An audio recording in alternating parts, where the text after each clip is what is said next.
ரஜினிகாந்த் அவர்கள் அரசியலுக்கு வருவதனால் தமிழ்நாட்டுக்கு எந்த நல்லது நடந்துட போகிறதில்லை.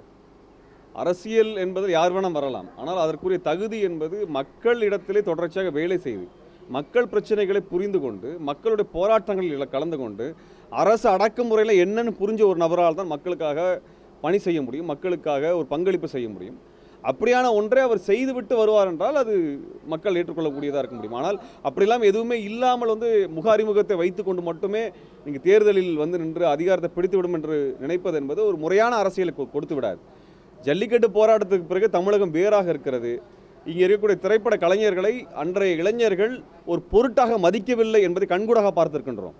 எந்த ஒரு மிகப்பெரிய ஒரு ஹீரோவுக்கும் இங்கே பெரிய ஒரு மரியாதையை அந்த போராட்ட காலத்தில் கொடுக்கல. இதுதான் தமிழகத்தினுடைய மனநிலை. இன்று தமிழக இளைஞர்கள் சினிமா வேறு அரசியல் வேறு என்பதை தெளிவாக புரிந்து வைத்திருக்கிறார்கள். இந்த இடத்துல ரஜினிகாந்த் போன்ற வருவதை அது பெரிய ஊக்குவிக்கலாம் மாட்டாங்க. ஆக இது ஒரு பெரிய ஒரு விவாதமாக ஊடக அளவில் நடக்குமே ஒழிய அது அரசியல் லெவலில் பெருசாக வந்துட போகிறது இல்லை. அன்றைக்கி பெரிய நடிகர்கள் வந்த பொழுதெல்லாம் கண்டுகொள்ளாத இந்த மாணவன் இளைஞனும் அதே ஒரு பதிலைத்தான் அரசியலை பொறுத்து ரஜினியை நோக்கி வைப்பார்கள். ஏன்னா ரஜினியுடைய பங்களிப்பு அரசியலில் ஏதும் இல்லை. இனப்படுகொலை நடந்த பொழுது எதுவும் பண்ணலை. அவர் ஜல்லிக்கட்டு போராட்டம் போது எதுவும் பண்ணவும் கிடையாது. இன்னும் சொல்லப்போனால் ஜல்லிக்கட்டில் போராட்டம் நடத்தும் போது தேசவிரோத சக்தி உள்ள நுழைஞ்சதாக அவர் தான் பேசினார். அவர் இந்த மாணவர்களை கொச்சப்படுத்தினதை நாங்கள் பார்த்து தான் செஞ்சுட்டு தான் இருந்திருக்கிறோம். ஆக இப்படிப்பட்ட ஒரு மனிதரை நீங்கள் திரைப்பட ஒரு நடிகராக ஆதரித்து விடலாம். ஆனால் அவரை ஒரு நல்ல ஒரு அரசியல்வாதியாக பார்ப்பதற்குரிய எந்த விதமான ஆதாரமும் இல்லை என்பதான் முக்கியம். இலங்கை அரசு தமிழர்களை இனப்படுகொலை செய்தது அப்படிங்கிறது எல்லாருக்குமே தெரிஞ்ச ஒரு விஷயம். இதில் மோடி அரசாங்கமும் இருக்கு, தமிழக அரசாங்கம் இருக்கு. இதுக்கான எந்த ஒரு முனைப்பும் காட்டுறதில்ல. மோடி இலங்கை கூட நட்புணர்வு கொண்டு இருக்கணும் அப்படின்னு சொல்லிட்டு இது இந்த மாதிரியான தமிழ் உணர்வுள்ள இயக்கங்கள் எப்படி பார்க்குறீங்க?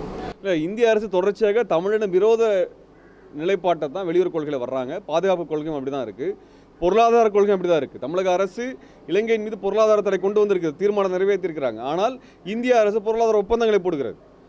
தமிழக அரசு இலங்கை ஒரு எதிரி நாடாகத்தான் அறிவித்திருக்கிறார்கள்.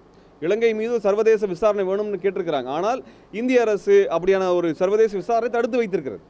இப்படியான தமிழினத்திற்கு எதிரான நிலைப்பாடை தான் இந்திய அரசு, அது காங்கிரஸாக இருந்தாலும் சரி பாரதிய ஜனதா கட்சியாக இருந்தாலும் சரி, இரண்டுமே ஒரே அளவில் செய்து வருகிறார்கள். தமிழின படுகொலை நடந்து 8 ஆண்டுகள் கடந்து விட்டன.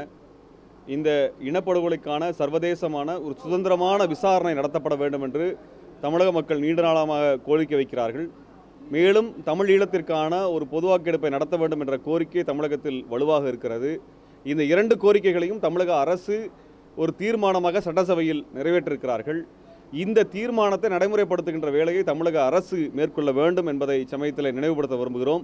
இது குறித்தான அழுத்தங்களை பாராளுமன்றத்திலும் மேலவையிலும் தமிழக அரசு பேச வேண்டும். சர்வதேச நிறுவனங்கள் சர்வதேச அமைப்புகளிடத்தில் இது குறித்தான ஒரு அழுத்தத்தை தமிழக அரசு கொண்டு வர வேண்டும். இது குறித்தான ஒரு பிரச்சாரத்தை தமிழக அரசை முன்னின்று நடத்த வேண்டும் என்பது அவருடைய தீர்மானத்தின் அடிப்படையில் செய்ய வேண்டிய அடிப்படை ஒரு கடமையாக இருக்கிறது என்பதை நாங்கள் சமயத்தில் நினைவுபடுத்துகிறோம். மேலும் தமிழீழத்தில் நடந்தது இனப்படுகொலை என்று தமிழக அரசு அறிவித்த பிறகு தமிழகம் முழுவதும் பரவலாக நடக்கக்கூடிய நினைவேந்தல் நிகழ்ச்சியை அரசே முன்னின்று நடத்த வேண்டும். இது கட்சியை கடந்து அப்பாற்பட்டு ஒரு அரசு நடத்தக்கூடிய ஒரு நிகழ்வாக மாற வேண்டும் என்ற கோரிக்கை சமயத்திலே நாங்கள் முன்வைக்கின்றோம். அப்படியான ஒரு நினைவேந்தல் நிகழ்வை பிற நாடுகளில் அங்கே அளிக்கப்பட்ட இனங்களின் சார்பாக அந்த அரசுகள் முன்வைக்கின்றன, அந்த அரசுகள் நடத்துகின்றன, அந்த அரசுகள் அதை பிரச்சாரம் செய்கின்றன. அதை தமிழக அரசு செய்ய வேண்டும். அங்கே நடந்த இனப்படுகொலை என்பது தமிழகத்தினுடைய அனைத்து மக்களுக்கும் சென்று சேர்கின்ற அளவில் தமிழக அரசை அந்த பிரச்சாரத்தையும் மேற்கொள்ள வேண்டும். அதற்குரிய நினைவேந்தல் நிகழ்ச்சிகளையும் முன்னின்று நடத்த வேண்டும்.